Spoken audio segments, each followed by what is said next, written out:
Welcome for the fucking hell.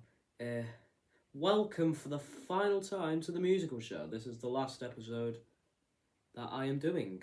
So yeah, got a lot to review, and I've obviously got the lists at the end. I'm not gonna bother doing a top three or bottom three for the month because who cares? I think the worst album that came out this month was the Valet album, which was like a 1.7. And I think the best was I know the best was Quarantine Dromedone with Highway 600, which is an 8. So yeah. Anyway, I finally returned to albums that I missed, and a lot of them starting off with Love the Genius and GJ Greenlantern with the Genius tape, which I promised I'd listen to for literally months, and it ended up taking days until the new year for me to finally do it. But yeah, I loved it. The first half is absolutely phenomenal, with tracks such as Brainstorm being incredible. And at that point, I thought this could be an album of the year contender. Monster's probably somewhere in the top 50. I mean, I've already checked, it's like 70 something, because I've listened to a lot of great albums this year. It doesn't quite reach that level. The second half falls off a little bit, and whilst it's solid, it's far more basic, and songs such as Lost on Mars are a little boring, to be honest. Overall, though, this was great, and Love the Genius has mountains of potential. Conway knows how to find rappers who can fucking rap. And yeah, we saw it here. 8 out of 10. Better than most Conway projects this year. Moving on to Che with Closed Captions, which I kind of avoided when I first heard of it, but looking back, I missed out on a super fun album, and I'm glad I listened to this. Blueberry Backwood and Draco slap, and many other tracks such as 5 question marks go relatively hard too. However, the album's pretty repetitive and isn't exactly anything new throughout. There were also duds such as Soul and Black China that were okay and just super formulaic and ugh. I also feel some cool transitions between songs and potential for that were completely ruined by Che not bothering. So that would have been cool, but sadly it wasn't. Overall though, it was a fun album full of bangers, and whilst it was repetitive and some tracks were mixed poorly, I probably should have gone into that earlier. I think it tried to be too rage at times. I had a lot of fun with it, and ultimately I wasn't looking for anything more, and the album wasn't supposed to be anything more. 7.1 out of 10. Moving on to Jade with Ghetto Cupid. Karaoke for the guy. I think he had paedophile allegations that were proven false. The song Rose spread pretty far and wide in there's some music communities, and ultimately he leaves it with a pretty solid project. Rose is obviously the biggest song on the album. It feels very Deftones. It's defo not an original, but it fucking slaps. So yeah. However, completely different to the rest of the album. I can't really note it down to a genre. It's just really heavily experimental music with elements of plug and B. And I think some distortions and experimentations ruin some tracks. On some songs, Jade distorts his voice to make him sound disinterested, to be honest, and it gets annoying after a while. And other songs such as Misery just sucked. The riff from Undone by fucking Weezer over some weird sample, no, it's awful. Give me strength. Oh yeah, and many songs do just come and go without leaving much of an impression, such as Kesha K. However, there are some banger tracks. Anemic was fantastic, probably my favourite song of the album. I prefer it over Rose personally, and great track. Love the production on it. Overall though, the thing is inconsistent, and some experiments just don't work for me. But many do, and it is a very solid project. Jades has potential. 6.7 out of 10. Moving on to Currency with Season Opener, which is definitely his weakest project in 2023. I've loved a lot of his projects this year, but this one was a label album, and label albums are never that good. His label mates are fine, but nowhere near as good as Currency himself, and even he is a tad inconsistent on it. Beat-wise, I think the album's at its most inconsistent. Some are amazing, some are mid, some plain awful. One out the P, fire as fuck. One to drive slow, boring. Want to worry about yourself, horrendous. Worry about yourself in general, awful track, awful from Currency. Rob 49 didn't even want to be there, very clearly. And horrendous song. Made Up My Mind was also just not very good. Mid-beat, awful rapping from everyone involved. It was just not good. And some of the lyricism sucked. The lyricism in general wasn't the greatest. And a lot of the time it just felt corny and ill. Sometimes you sort of get away with it. And it did on Player, because the chorus was catchy, as much as it was corny. But that's it. However, the album's very rarely as bad as the tracks I've mentioned, and there are more solid tracks than bad ones. Also some amazing ones, such as I Shy and Lucci Holmes. As much as the former kind of copies Chief Keef, it just slaps, it goes hard, it's my favourite on the album, I don't care. Just kind of a testament to how good Chief Keef is, really. So yeah, solid project overall. That was basic and large, sure, and as duds, sure, but also amazing moments. So yeah, it's basically a label album that's just like every label album, inconsistent. 6.5 out of 10. Moving on to Cleo Sol with Heaven. Didn't like this anywhere near as much as their album that dropped 2 weeks later. The lyricism was far weaker, the production was far more basic, and it kind of bored me to death. I still love her vocals, but like, vocals are the least important part of a song by a fucking mile, so hey. And sadly, the instrumental, which is far more important, on many songs such as Golden Child, Jealous, and Self, are boring and bland, ill. However, there are nice tracks. Love Allegia there was my personal favourite. I found it really beautiful, I found the lyrics great, it was just a really nice track. I defo like Cleo Sol the most when she's trying to like make comforting and like motivational tracks. That's definitely where her game is at her best, and it is there. All Friends, also a really nice track. However, it was too consistently bland and simple, and very little stuck in the memory. Solid, but Cleo can and has done a lot better. 6.5 out of 10. Moving on to, I don't actually know how bad I'm going to butcher this, but Lay Seraphim, I don't know, with Unforgiven, which is super inconsistent. Some songs are inconsistent on their own. World's My Oyster, fire instrumental, performance, and the way it's mixed, doesn't hold up to it. Most tracks alike had that same issue in terms of sound. Other songs were more simple and straight to the point. Unforgiven slapped, and for once I actually liked reggaeton production. And Fear Not Between You, Me and the Lamppost was just a super simple little ballady track, which I found like a really cool change of pace, and probably my favourite song on the album, as simple as it is.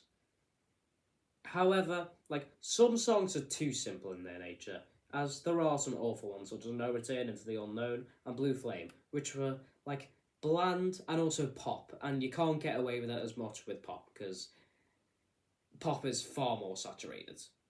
So yeah, overall though, it's solid and there is potential seeming out of this thing. It's just super inconsistent. 6 out of 10. Moving on to Lovejoy with Wake Up and It's Over. Wilbur Soot can't fucking sing, and a silly bland rock band can't do anything but produce the EP decently to try to make amends, as the instrumentals are also relatively basic. Portrait of a Blank Slate was a banger though. Nice instrumental, banging chorus. I kind of loved it, to be honest with you. Call Me What I Like was cool too, although slightly less cool. Consequences was also a banger too, so the EP actually started alrightly. Warsaw though, sucks ass, and Wilbur's crappy vocals are really allowed to shine.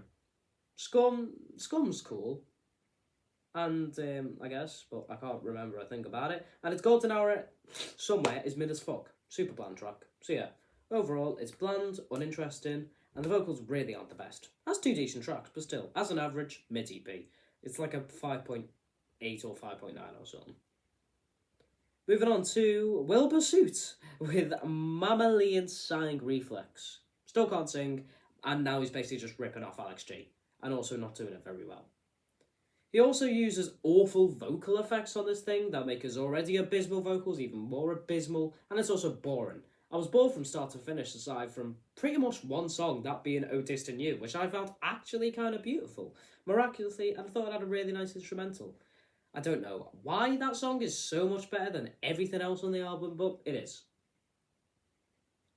And a lot of tracks have nice instrumentals, but many sort of go on detours that sort of introduce the vocal effect that sounds like shit, and there are also just some tracks that are boring immediately, such as say Melatonin 130 and Eulogy, and they also kind of had the little detour bit, which kind of made them awful. Most only had the boring instrumentals though, so it wasn't a bad album, but it was mid as fuck. 5.3 out of 10. Moving on to Lil Pump with Lil Pump 2. Trying to basically do the same thing he did 5 years ago, and it just doesn't hit the same because that was 5 years ago. Not even 5 years ago. 6 years ago.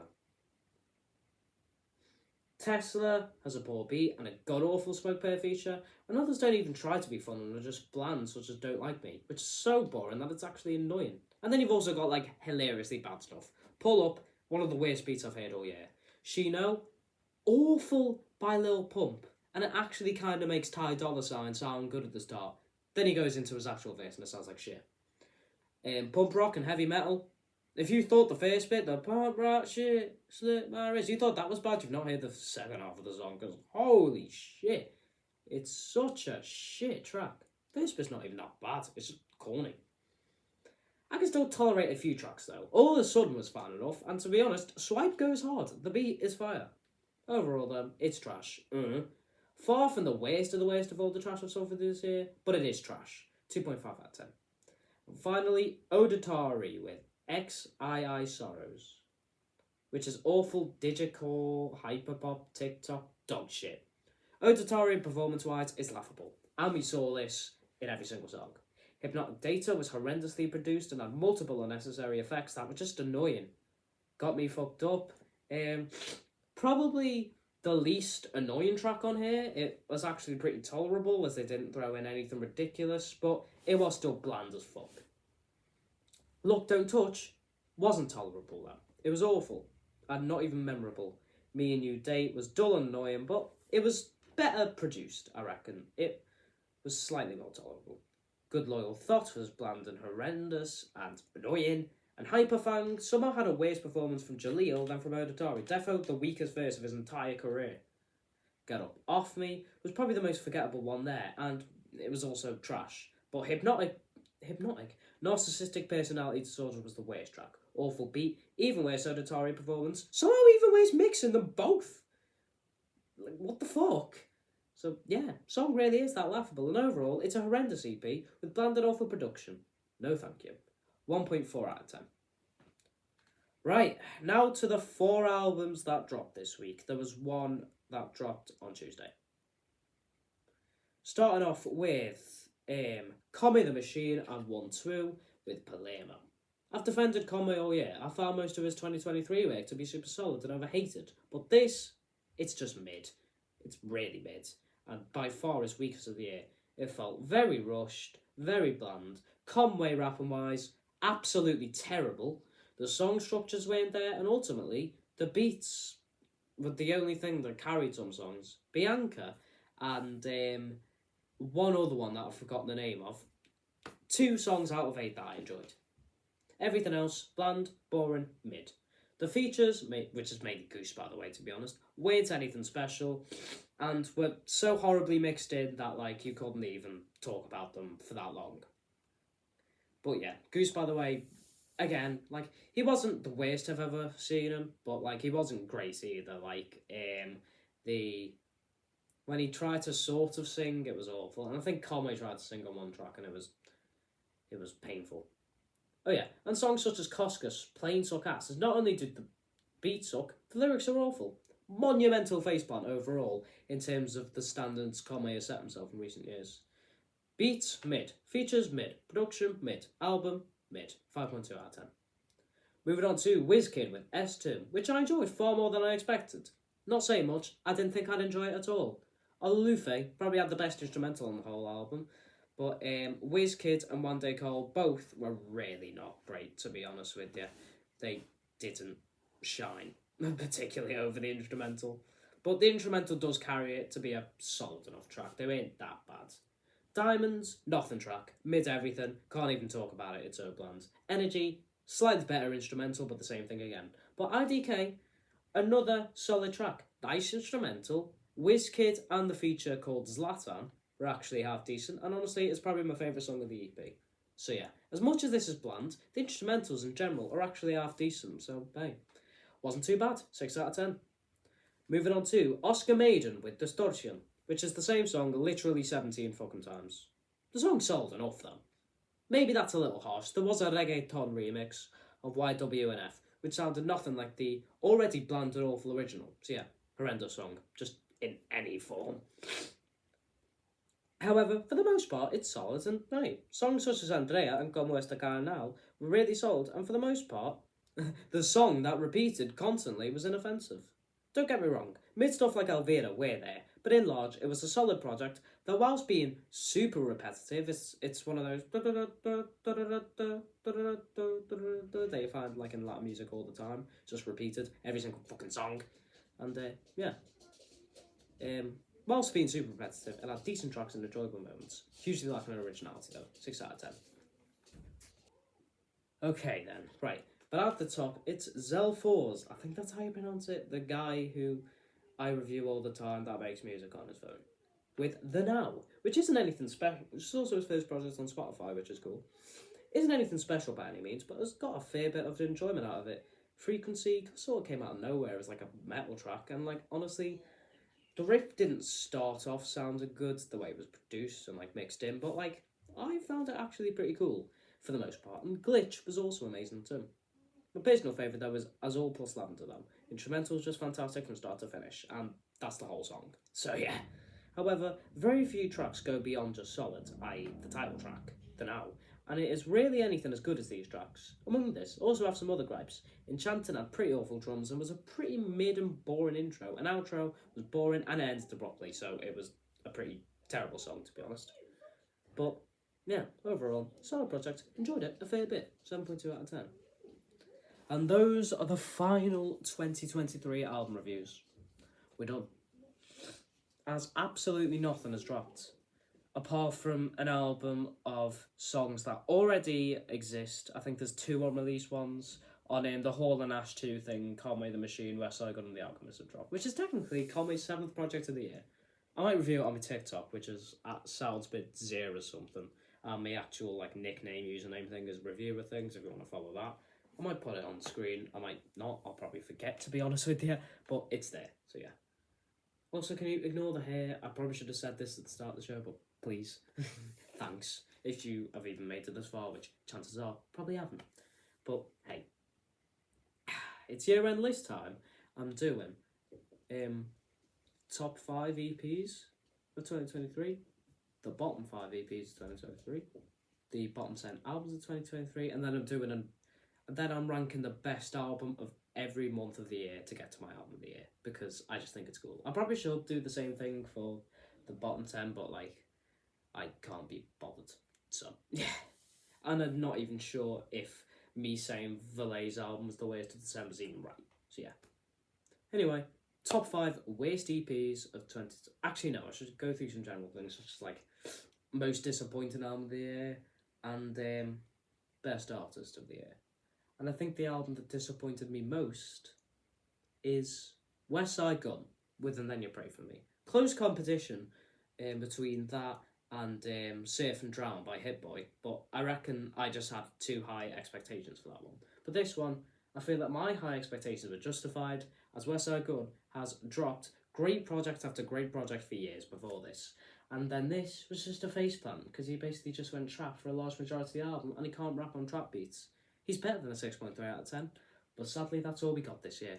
An artist of the year, it was between 3 for me. Obviously Lil Yachty had the career renaissance, some great singles have dropped, such as like The Paradigm and Strike Holster, the one with J. Cole, and obviously the rock album Let's Start Here was great, really great. Then you've got The Alchemist, who's gone on an incredible run. Aside from the first Flying High EP, everything he's dropped has been above a 7. So yeah. And Voya Diet is probably in my top 25 albums of the year. So yeah, pretty great year. But number 1, I think in the end, there was only one choice. Danny Brown. Scaring the Hose with JPEG Mafia. Fantastic album, an 8.7. And then Quaranta has only just got off of being album of the year for me. It's definitely in the top 3. Spoiler alert. So yeah, it's a 9.7 now. I might as well just tell you now, instead of telling you like in 20 minutes. So yeah, artist of the year, Danny Brown. Anyway, now for the lists. Top 5 worst EPs of 2023. At number 5, we talked about it 5 minutes ago. Oditari with XI Sorrows. The production is laughable, so many unneeded special effects and annoying moments. Oditari, performance-wise, absolutely horrendous, and which is made even worse by the vocal effects he uses. The features were awful too, especially Jaleel, and overall, it's just horrendous. At number 4 is Marshmello and Trop Chaos with Male Chaos. One song the whole album, and it's not a good song. It's so repetitive, it's so not good. The mix is so awful. The actual songs musically are consistently awful, and whilst this thing has some cool moments, it's horrendous. Don't know what else to tell you. One that I will never listen to again. At number 3 is Nelly Tz. I don't know whether it's the actual Nelly, as in the one who was famous like 20 years ago. But yeah, someone called Nelly Tz, which might be the actual Nelly, which might not be, I don't know, with Rhythm Blend. The Afrobeat instrumentals are already bland, but what really places this bottom 5 are the horrendous vocals. They're unlistenable and some of the worst I've ever heard. So yeah, it's horrendous and so bland that I can't stretch my thoughts out for any longer. And at number 2 is Dax with What Is Life. Dax is feeling sad and also a complete loser. Corny, a lot. And when it isn't, it's awful as Dax decides that he can sing when he fucking can't. Probably the worst decision for it since the decision to make the atomic bomb. Dax's decision to sing. God, his vocals are awful. And the first song being tolerable aside, no redeeming qualities whatsoever. 0.4 out of 10. But the worst EP of 2023, it's the guy who fakes his speed runs, it's the guy who grooms kids, it is Dream! Yay! With Until I End Up Dead. Really ashamed that this even got to exist. It's annoying how easily YouTubers can make music and gain followers, despite dogs having more musical talent than them. Dream can't sing, his instrumentals are super corporate, and he got outshone by Young Gravy, who probably had the worst year of his entire career. He dropped that Baby Gravy 2 album that had songs that were already released and was just complete lazy trash. So yeah, literally talentless as Dream. Doesn't even speedrun real. It's only good at touching kids, it seems. Worst EP I've ever heard. And the worst EP of 2023. Now for the best 5 EPs of 2023, starting off with The Alchemist with Flying High 2. The man will never release a bad project, this is not in his DNA, and overall, his 2023 one has been outstanding. This thing has great beats, even if some are a tad basic, and some outstanding songs such as Royal Hand. It is a great EP that is fully deserving of its spot in the top 5. And number 4 is Green Tunnel's self-titled EP, Green Door. A new entry into music from Japan, this band could get the cult following other bands in Japan have, such as like Midori. Are they even a band? I think they're a band. Are they even Japanese? Should I just say Asia so I'm safe? Yeah. Like, I'm pretty sure Fishmans are Japanese, I think. So yeah, they could be another one. These are definitely Japanese though. This EP was beautiful, and whilst it wore its influences on its sleeve, it was still great, angelic, and a really nice listen. Really glad I got recommended this by someone on the air. I'm really glad I gave it a try. And number 3 is Maruja with Knock Maria. I wouldn't go as far to say this is new and novel, but it's great.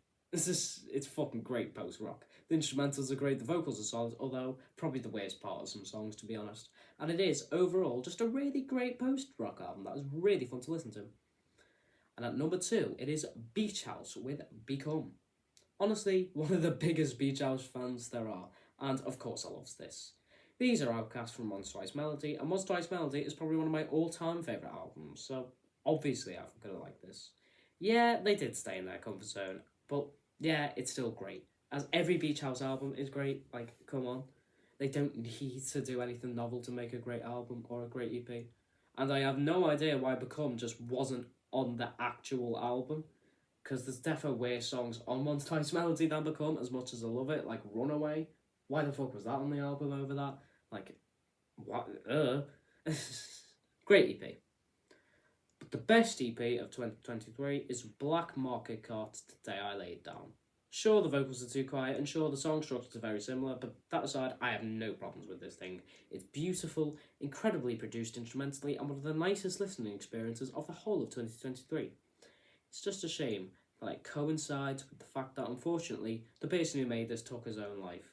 And really, the only reason this EP got any traction over the small cult following it gained at the very start, when Brad Taste reviewed it, was the artist's death. Had something special, clearly, and left us with the best EP of 2023. And it's a shame that that's all we're going to get from him. Rest in peace. Right. Anyway, moving on to the bottom 10 albums of the whole of 2023. At number 10 is NF with Hope, which is 0.7 out of 10.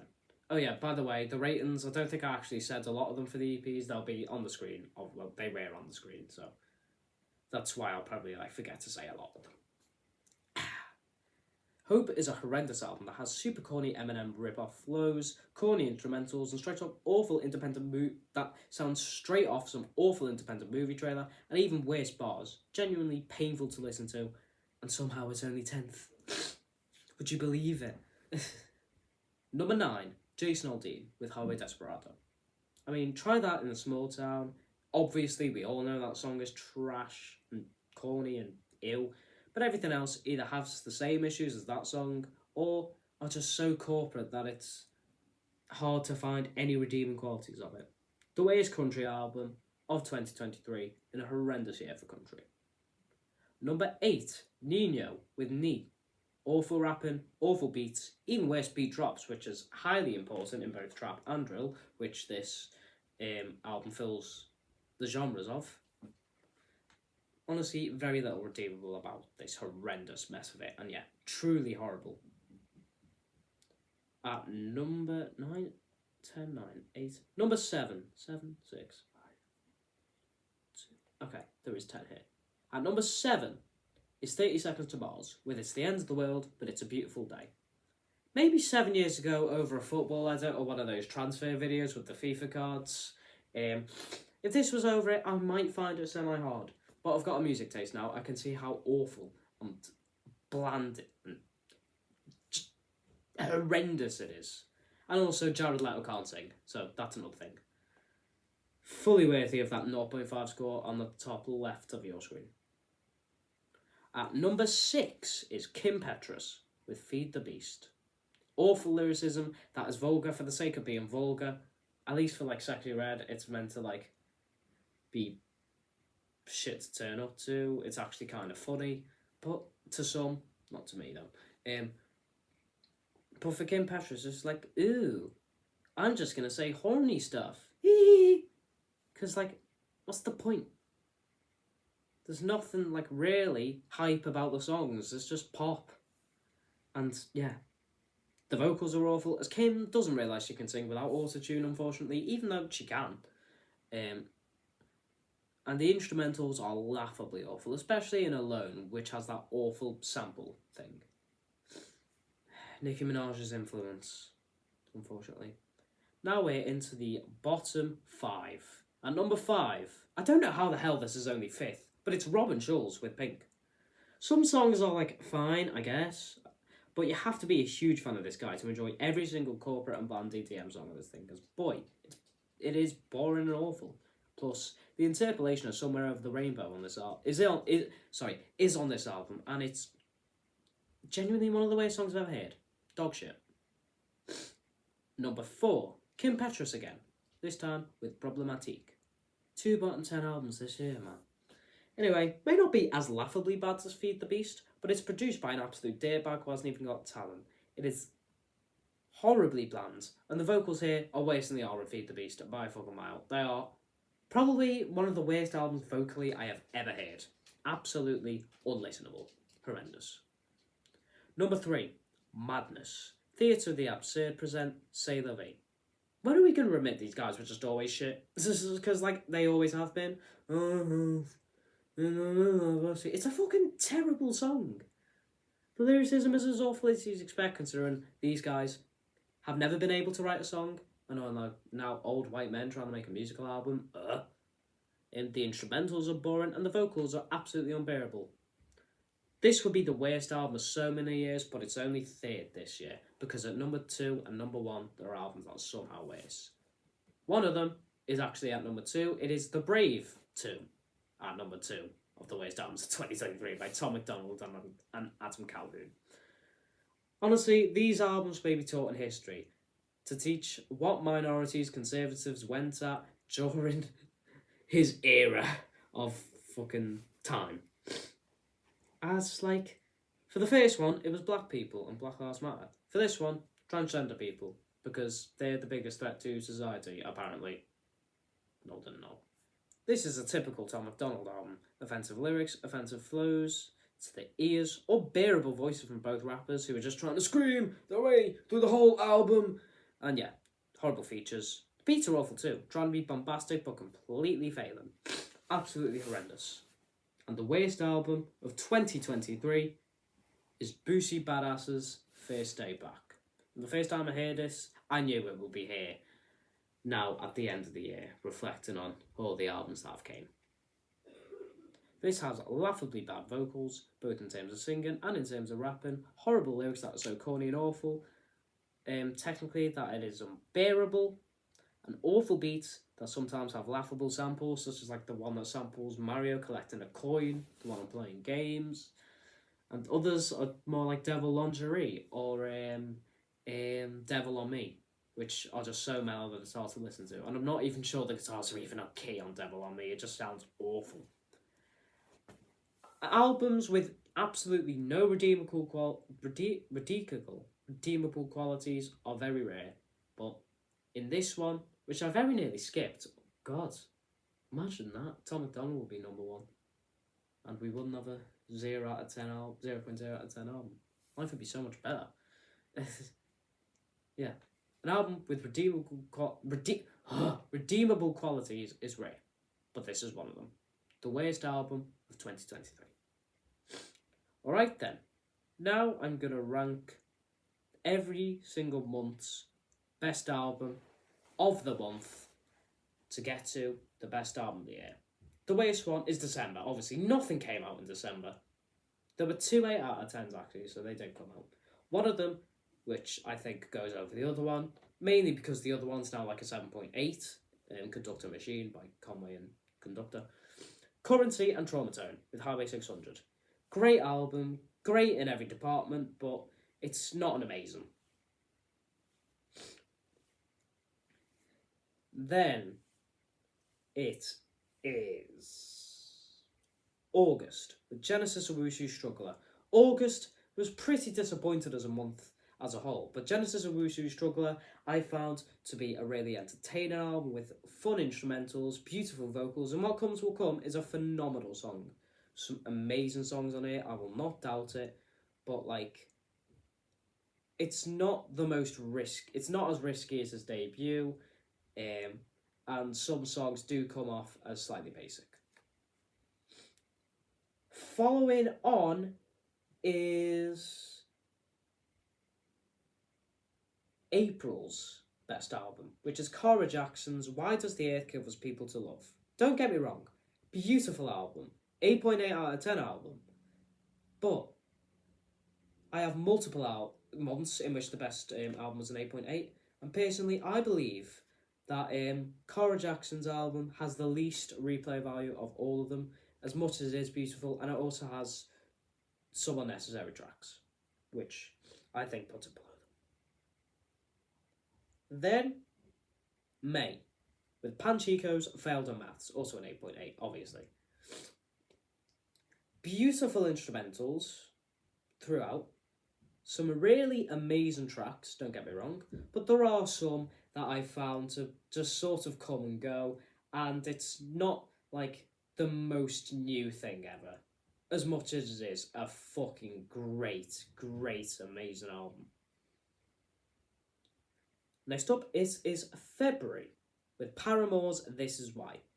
Grown Off Me, I had it as a 10 at one point this year, and whilst it's defo not that, as many songs do follow very annoyingly similar song structures, and some songs are fairly predictable, and Crave is just mid.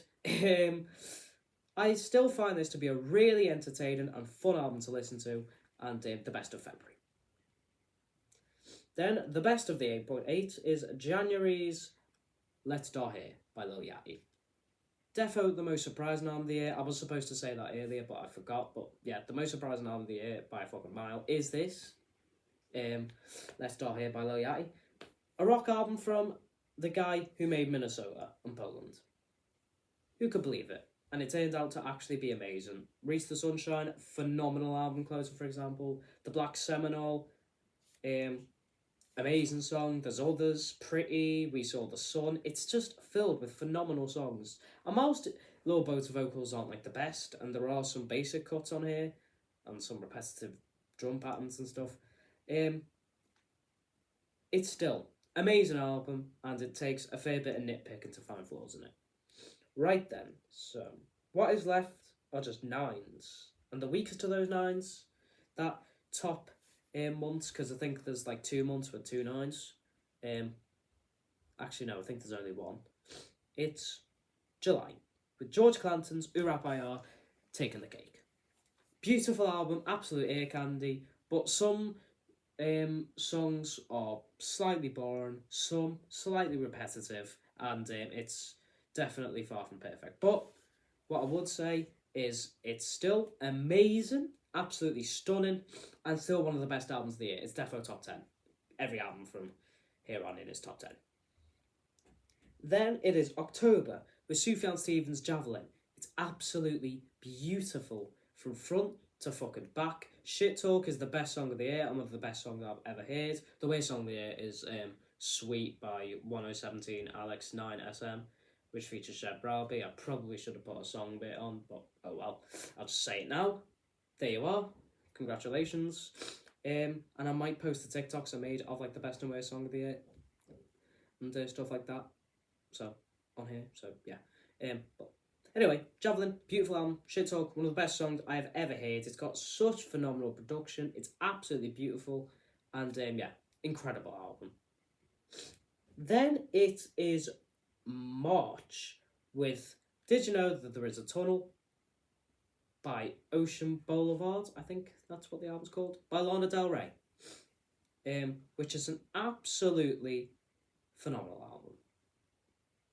It is beautiful from front to back. Lana Del Rey's vocals are just stunning, and just as much as there are some forgettable tracks, they're still great, don't get me wrong, and the Judah Smith interlude is still boring as fuck, and super dull. I still think it's an absolutely phenomenal album, and one of the best this year. Then it is June with Foo Fighters, But Here We Are. It was my album of the year for quite some time, and a 10 for quite some time. But yeah, there are some formulaic tracks by Foo Fighters standards here. Beyond Me is quite formulaic as well, just not like a Foo Fighters song on like say Rescued and Under You. But it's a beautiful album, it's incredibly produced, and the final 2 tracks are both in my top 5 songs of the year. Rest and The Teacher, absolute masterpieces, both of them. And the album itself is super sad, beautiful, and just, yeah, incredible. Then it's November with Danny Brown's Guananta, which is yet again another beautiful album. It's an album largely about self-reflection, and whilst he may not go into like gruesome detail like someone like Phil Elverum would, I still find it great. The beats are incredible for the most part, and whilst there are a few, there's like 1 or 2, maybe 3 basic tracks that are still amazing, but not on the level of everything else. I still find it an absolutely incredible album, and 9.7. Then, actually no, there's only 1 month with more than 1 9. It is the month that is remaining. It's September and has my album of the year. And my album of the year is The Land is Inhospitable and So Are We by Mitski. It is beautiful. From front to back, Mitski's vocals are haunting, the lyricism is absolutely incredible, especially in songs such as I'm Your Man. Star, I don't know how the hell it's not Song of the Year, but like Sufjan is just ridiculous, I guess. Because Star is also another one of my all-time favourite songs. Heaven is beautiful. When Memories Snow is incredible. I Don't Like My Mind is beautiful. It's just an album of just stunningness. It's beautiful, incredible, and yeah, absolutely worthy of my album of the year. I'd also like to shout out my other 2 9s of the year, which also came out in September. A 9.7 is not album of the year. It's not album of the month, which is mad to think about in Wall Soccer by Underscores. It's my 3rd favourite album of the year. I'll drop a top 10 list on my community page, and yeah, it's got impeccable production. It's absolutely phenomenal in every single way. But Mitski decided to drop one of her best albums ever.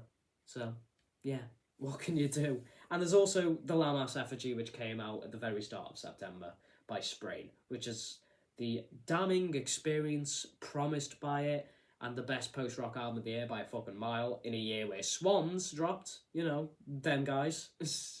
I mean, to be fair, it's not one of their better albums, but they're still swans, so yeah. But yeah, album of the year, Mitski. Lands is Unspitable, and so are we. Had a feeling it would be from the moment Star and Heaven came out as like the Tupac singles, and ultimately, despite Quadanta almost taking it at the very end of the year, it is. So yeah, the second half of the year was absolutely brilliant, and it was a phenomenal year for music. 2022 was still better, by far, but 2023 was a great year for music. So many great albums dropped, especially in the second half, even if the first half was a little dry. Yeah, you can see it by the contrast between like the first half of the year and second half in terms of the highest rated albums of the month. I might show you here. Like, it's just 8 at the start, and then every single one seems to have a 9 out of 10 album towards the end, with the exception of March, obviously, because Lana decided to drop. So yeah, incredible year for music, and we are done. That's us finished for the musical show. So yeah, album of the year, Mitski. If you want to, I'm not going to continue this show because like I just don't enjoy editing it basically and all that. But I've got an album of the year where I post my scores of all albums. So you'll continue to follow my 2024 albums over there. And obviously I'm a TikTok, which I've already plugged, at Reviewer of Things. I should put like a box show my account. So yeah, go follow that if you're intrigued. But from here, that's the end of the musical show. Thanks for watching. See ya.